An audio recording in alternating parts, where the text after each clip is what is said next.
এই দোয়াটা সবাই শিখে নেন।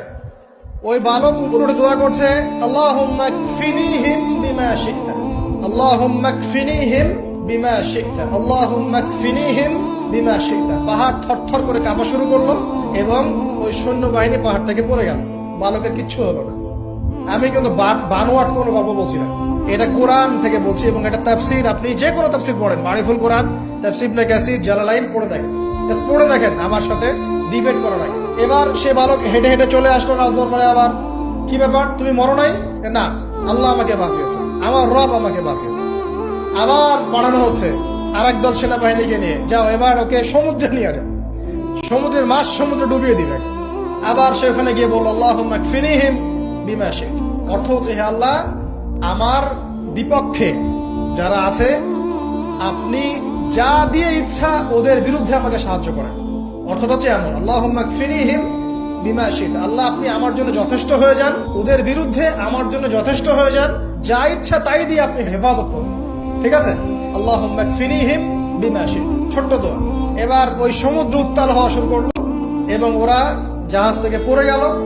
এই বাচ্চা সেফলি আবার চলে আসলো রাজদরবারে। বিশ্বাস করছেন না? চলে আসলো। এবার আসার পরে বলছে, শোনেন, আমাকে এভাবে মারতে পারবেন না, আমাকে এইভাবে মারা যাবে না, আমি আপনাদেরকে বলে দিচ্ছি কিভাবে আপনি আমাকে মারতে পারবেন। তো বাচ্চা বলছে, কিভাবে মারতে পারবো বলো?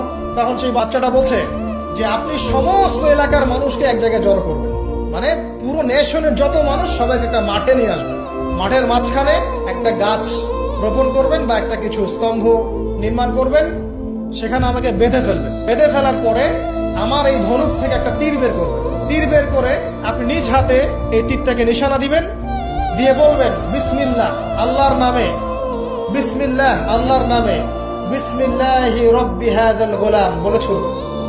অর্থ হচ্ছে, আমি এই বাচ্চার রব, আমি এই বাচ্চার রব আল্লাহর নামে তীর ছুড়লাম, এটা বলে তীরটা নিক্ষেপ করবেন, তাহলে আমি মরবো, তার আগে মরবো। কথা কি বুঝতে পারছি? এবার তাই করা হলো, সমস্ত এলাকার মানুষকে এখানে জড়ো করা হলো। কথাটা ভালো করে বোঝেন, সমস্ত এলাকার মানুষ মানে কি, ওই এলাকার সব মানুষ, মানে মুমিন কাফের যে আছে সবগুলাকে একত্রিত করা। করার পরে বাচ্চাটাকে এভাবে একটা জায়গায় বেঁধে দেওয়া হয়েছে, খেজুর গাছে, তাফসীরে এসেছে খেজুর গাছে। এবার সে এখান থেকে তীর বের করে বাচ্চা বলছে বিসমিল্লাহি রব্বি হাযাল গোলাম, নিক্ষেপ করলো। তীরটা ঠিক, আল্লাহ পাকের দৃষ্টি দেখেন এত সূক্ষ্ম, ওইটাই বর্ণনা করেছেন। তীরটা ঠিক বাচ্চার এই জায়গায় লেগেছে, এই যে মাথার এইখান থেকে লেগে এদিকে বের হয়ে গেছে। ওই বাচ্চা ছেলেটার এই যে কপালের এই পার থেকে এই পার পর্যন্ত তীর চলে গেল এবং বাচ্চাটা শহীদ হয়ে গেল আলহামদুলিল্লাহ। এবং এই বাচ্চাটা যখন মারা গেল বা শহীদ হয়ে গেল, আর সারা এলাকার মানুষ কি দেখলো? দেখলো যে বাচ্চা তাকে